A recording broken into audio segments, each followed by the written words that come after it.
Senhor presidente, senhores expositores, senhor relator, deputado Sérgio de Souza, senhor presidente, eu gostaria de agradecer a deferência de passar a palavra para mim, embora eu não seja membro da comissão. Eu tenho interesse nessa medida provisória, uma vez que nós temos em Goiás um problema sério com a BR-153.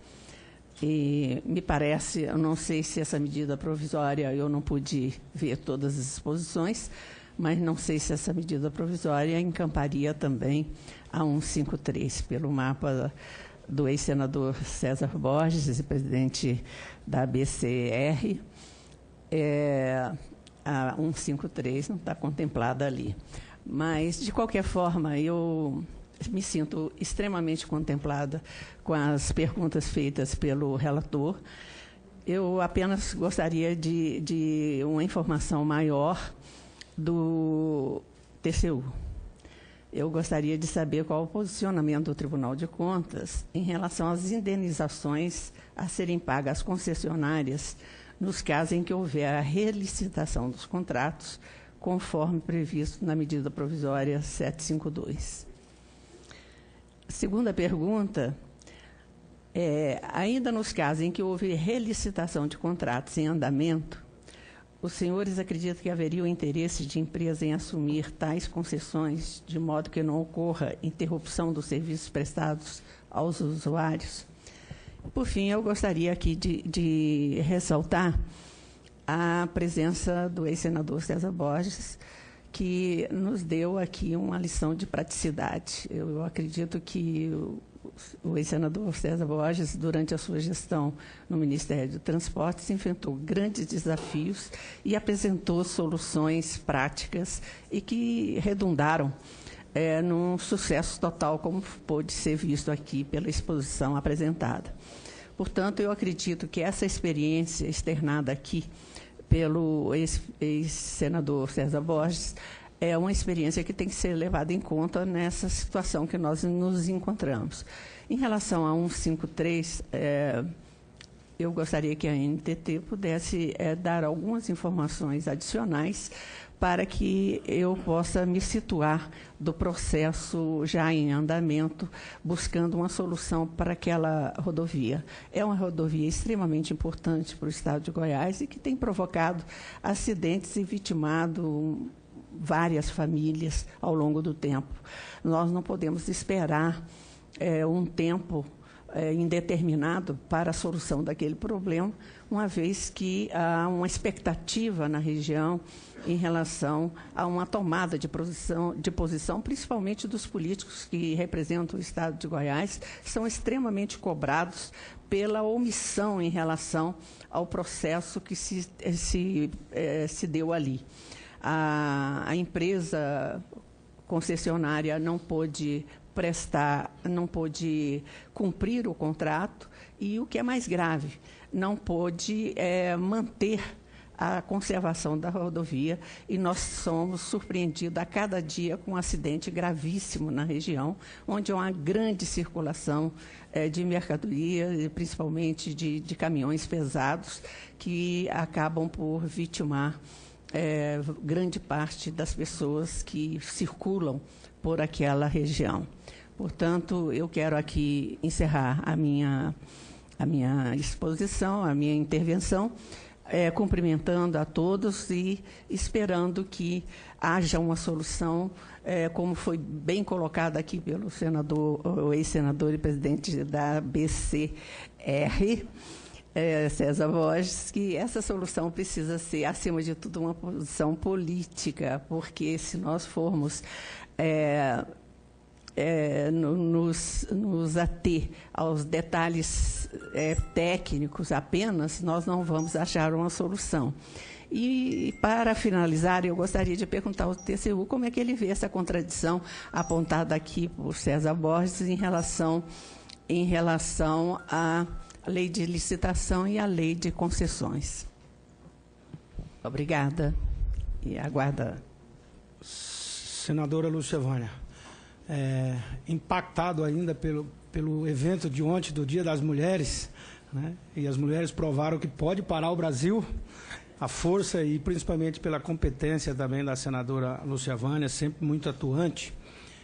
Eu gostaria de passar, então, agora para que os depoentes pudessem responder também aqui ao relator Sérgio, para depois a gente passar em uma segunda etapa das perguntas ao deputado Hugo Leal e outros que aqui chegarem, e também, como foi dito aqui, inscrição também da plateia e os internautas.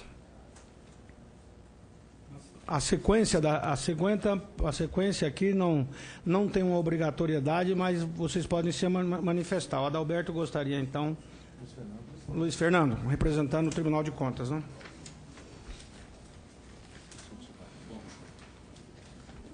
Alô? Bom, tentando, então... Luiz Fernando é... Está ok. Está aqui, está correto. Bom, tentando, então, responder da maneira mais objetiva possível aos questionamentos da senadora Lúcia Vânia. Em relação a senhora perguntou em relação à indenização, né, sobre eventuais investimentos, né? A lei já prevê, né, que caso para investimentos não amortizados, né, que haja essa indenização. Então, eu acho que isso seria natural de ocorrer, né, no andamento do processo, né? Em relação, a senhora perguntou sobre, nos casos de relicitação, se haveria interesse das concessionárias em participar da relicitação, ou poderia haver interrupção dos serviços, né? Eu acho que isso vai ocorrer caso a caso. Infelizmente, né, vai ter que se aguardar o caso em si para verificar se isso, né, vai ocorrer. É claro que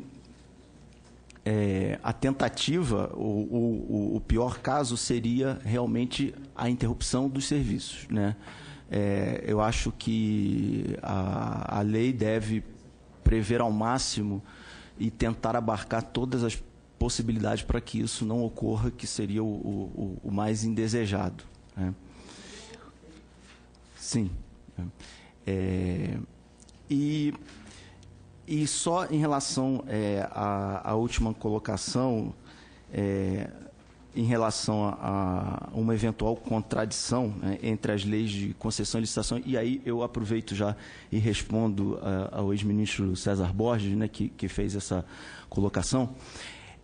E aí eu pego gancho com o que eu comentei na minha exposição, e talvez eu não tenha sido claro, ou não tenha conseguido passar a mensagem que eu queria. Na verdade, quando eu falei que as unidades do TCU se juntaram, né, as que tratavam de desestatização e as que tratavam de obras públicas se juntaram por conta desses avanços, eu não quis dizer que há essa confusão. Na verdade, é bem clara para o TCU essa distinção de onde estão as coisas, né, que as concessões são regidas pela Lei 8987, né, e as obras públicas pelas licitações mais corriqueiras, ou que estamos mais acostumados da 8666. Né?